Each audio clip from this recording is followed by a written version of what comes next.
خداوند جس کے تم طالب ہو ناگہاں اپنی ہیکل میں آ موجود ہوگا۔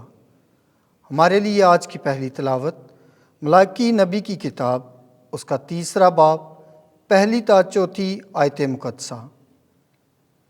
خداوند خدا فرماتا ہے، دیکھو میں اپنا پیغمبر بھیجتا ہوں جو میرے آگے راہ تیار کرے گا، اور خداوند جس کے تم طالب ہو ناگہاں اپنی ہیکل میں آ موجود ہوگا، اور عہد کا وہ پیغمبر جس کے تم آرزو مند ہو، دیکھو وہ آتا ہے، رب الافواج فرماتا ہے، پر اس کے آنے کے دن کو کون برداشت کرے گا؟ اس کے ظہور کے وقت کون کھڑا رہ سکے گا؟ کیونکہ وہ سنار کی آگ اور کسار کے تیزاب کی مانند ہے، اور وہ چاندی کو تپانے اور خالص کرنے کو بیٹھے گا، اور وہ بنی لاوی کو سونے اور چاندی کی مانند پاک اور صاف کرے گا، تاکہ وہ صداقت سے پھر خداوند کے حضور ہدیے گزرانے، اور یہودا اور یروشلم کا ہدیہ خداوند کو پسند آئے گا، جیسا قدیم ایام اور گزشتہ زمانے میں تھا۔ پاک کلام کے پڑھے اور سنے جانے پر خدا کی برکت ہو۔ زبور 24 جماعتی جواب۔ یہ جلال کا بادشاہ کون ہے؟ یہ خداوند ہے۔ اے پھاٹکو اپنے سر بلند کرو تاکہ جلال کا بادشاہ داخل ہو۔ اے قدیم دروازوں اونچے ہو جاؤ۔ جماعتی جواب۔ یہ جلال کا بادشاہ کون ہے؟ یہ خداوند ہے۔ یہ جلال کا بادشاہ کون ہے؟ خداوند قوی اور قادر ہے، جدل میں زور آور۔ جماعتی جواب۔ یہ جلال کا بادشاہ کون ہے؟ یہ خداوند ہے۔ اے پھاٹکو اپنے سر بلند کرو، اے قدیم دروازوں اونچے ہو جاؤ، تاکہ جلال کا بادشاہ داخل ہو۔ جماعتی جواب۔ یہ جلال کا بادشاہ کون ہے؟ یہ خداوند ہے۔ یہ جلال کا بادشاہ کون ہے؟ لشکروں کا خداوند وہی جلال کا بادشاہ ہے۔ جماعتی جواب۔ یہ جلال کا بادشاہ کون ہے؟ یہ خداوند ہے۔ یہ لازم تھا کہ وہ ہر بات میں اپنے بھائیوں کی مانند بنے۔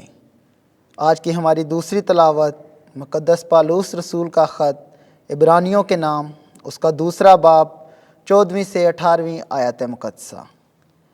اے بھائیو، جب کہ سب فرزند خون اور گوشت میں شریک ہوتے ہیں، اسی طرح وہ خود بھی ان میں شریک ہوا، تاکہ موت کے وسیلے سے اس کو تباہ کرے جسے موت پر اختیار حاصل تھا، یعنی شیطان کو، اور تاکہ ان کو چھڑا لے جو عمر بھر موت کے ڈر سے غلامی میں گرفتار رہے۔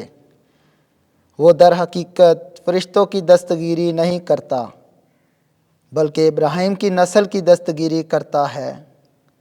اس سبب سے لازم تھا کہ وہ ہر بات میں اپنے بھائیوں کی مانند بنے، تاکہ وہ خدا کے پاس امت کے گناہوں کا کفارہ کرنے کے واسطے ایک رحم دل اور امانت دار کاہن اعظم ٹھہرے، کیونکہ جس صورت میں اس نے خود کو آزمایا جا کر دکھ اٹھایا ہے، تو وہ ان کی بھی مدد کر سکتا ہے جو آزمائش میں پڑتے ہیں۔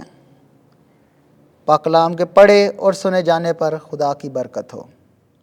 خداوند آپ کے ساتھ ہو۔ انجیل مقدس لوکا کے مطابق اے خداوند تیری تمجید ہو۔